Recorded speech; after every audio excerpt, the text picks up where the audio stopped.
has signed into law expropriation of land without. It's called expropriation, brother.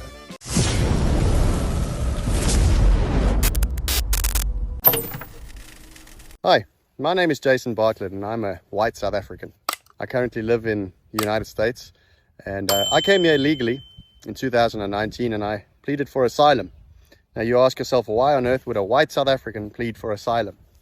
Well, I'll give you a few reasons. South Africa is the rape capital of the world. Facts. We can't disagree with that. It is one of the most crime-ridden countries in the world. Facts. Can't disagree. It is the current government systematically goes out and murders the white farmers. Mm. The very people that feed them are being tortured and brutally slaughtered on a daily basis. The rape capital of the world, the infant rape capital of the world. Now, you go onto social media and you, of course, just like America, we've got screaming liberals that have got a woke mind virus. And they will tell you that everything's honky-dory in South Africa. But they don't tell you that those are the multimillionaires who live in estates behind 10-foot fences that are electrified and paid security guards to monitor those areas for 24 hours. Just other side those fences, people can't stop at a stop sign after 7 o'clock at night. People can't go for a walk at 7 o'clock at night. Maybe a couple of men can go. But you know what? How about the women? They can't go anywhere when the sun sets. You can consider them raped, you can consider them abused, and you can consider them kidnapped. What happens in South Africa is pure evil. Now, I came to America, I came here legally, and I came and I established myself. And as a true South African, like Joe Rogan says, America needs more people that are not losers. And I'm not a loser. I came over here with a few $100s and a suitcase, and I've developed a career for myself. I'm now a superintendent of a golf course. I pay a lot of tax. I support the government. I support the American flag, and I support the American people. I also became a qualified pilot. I am in charge of a farmer's market, as well as I now run a 150-acre farm of my own, where I raise cattle and sheep, all He's done very well for himself. Can I do grass-fed, that? and all for the American people, because that's in my blood. That's what I do. And what the most detrimental part to my soul is, Ladies and gentlemen, this is what South Africans do when they go to other people's countries. First of all, we go there legally. And when we go over there, we establish ourselves. Look at what Elon did. Look at what this guy's doing. There's many other black people in America who have been successful, who went there and, they established themselves and they became great. That's what we want. Not this thing of people going to other people's countries illegally, disrespecting the laws, becoming a problem, becoming a nuisance. And when the people of the country speak against all of that nonsense, they are called xenophobic. We want this. This is what we want. But my guy is saying that he left South Africa because, white farmers are systemically killed and targeted by the government. Well, I think the government allows for the farm killings to take place. They do not prosecute them.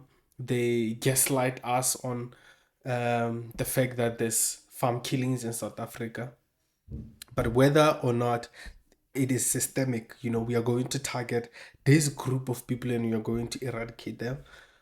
I don't particularly believe that's true. I think my guy over there, because he's living in America, he might be a little bit misinformed about some of the things that are happening in South Africa. However, nonetheless, I do know that President Cyril Ramaphosa passed an expropriation bill taking land away from white people. Same thing that happened in the north of South Africa, in Zimbabwe. They used to be the breadbasket of the country. Now they have to import maize meal. Horrible things that are happening there. And I'm afraid that that situation might also come back to South Africa.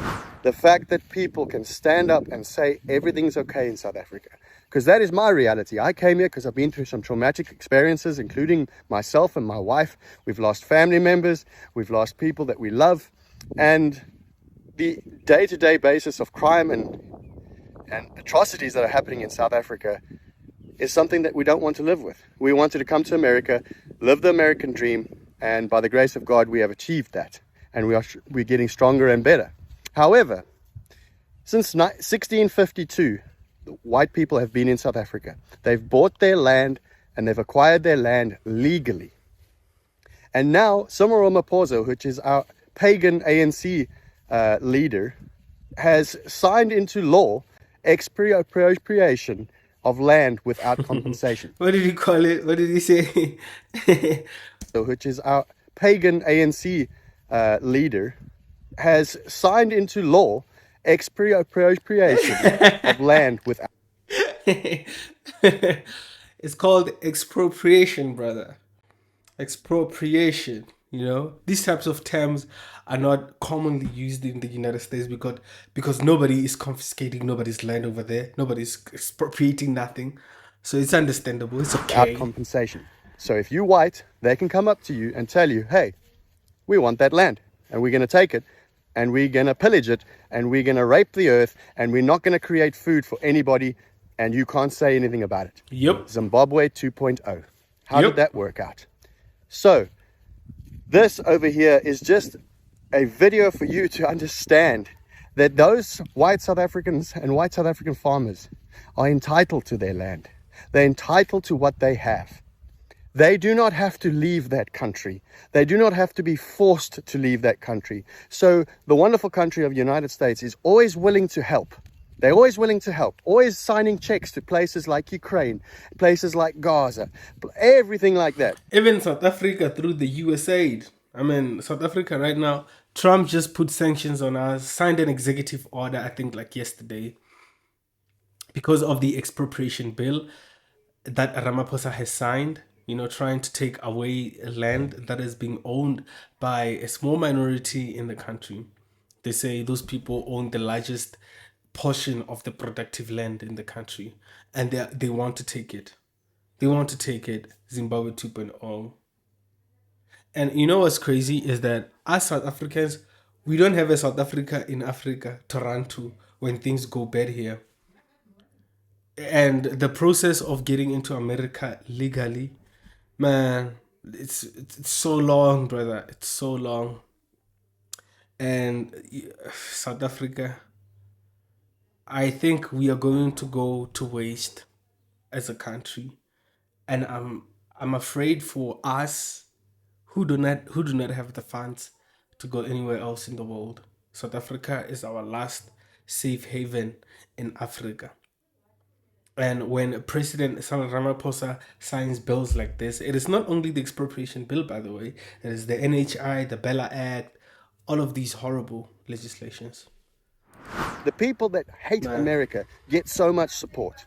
How about you take a look at a petition that my friend Willem Petzer and TV Wessels have put together, and they're going to go to the embassy this month and they're going to hand it over, and you're going to see the hundreds of thousands of white farmers that support Donald Trump. We're not asking for handouts, but we are asking for intervention so people can rightfully keep their property, because no one's going to invest in a country that has expropriation without compensation. Nobody in their right minds would do that. So this is a message to Donald Trump. President Donald Trump, Elon Musk, people like Joe Rogan need to share this far and wide, because you know why? That is illegal what they've done. It is unethical and it is incorrect. So how about we help the good people for a change? Facts. I mean, I agree with that. We need to start helping the good people in South Africa who have invested in South Africa. And first of all, who are those people? The taxpayers. The 7.7 million South Africans who work so hard day in and day out.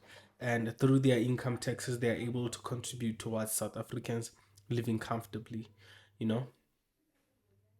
Majority of South Africans who are black in the middle class, and those white people in the middle class, and some who are rich, we are all always, demonized, as if we do not care about the poor and stuff. When we say we do not want pro-black legislations, I mean, 2025, democratic South Africa, why do we still have race-based legislation? when 80% of the country is constituted of black people?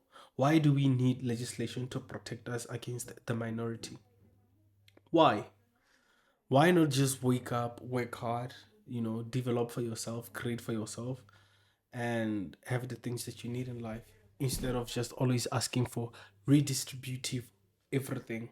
Trump is justified by taking away the US aid. It is not our money. We did not vote for Trump. America is not our country. They have a right to do whatever they want to do. Why are Africans mad about it? Ladies and gentlemen, if you liked this video, you know what it is. Hit the like button, subscribe, turn on your notifications so that you are notified every time that we upload a new video. We out of here.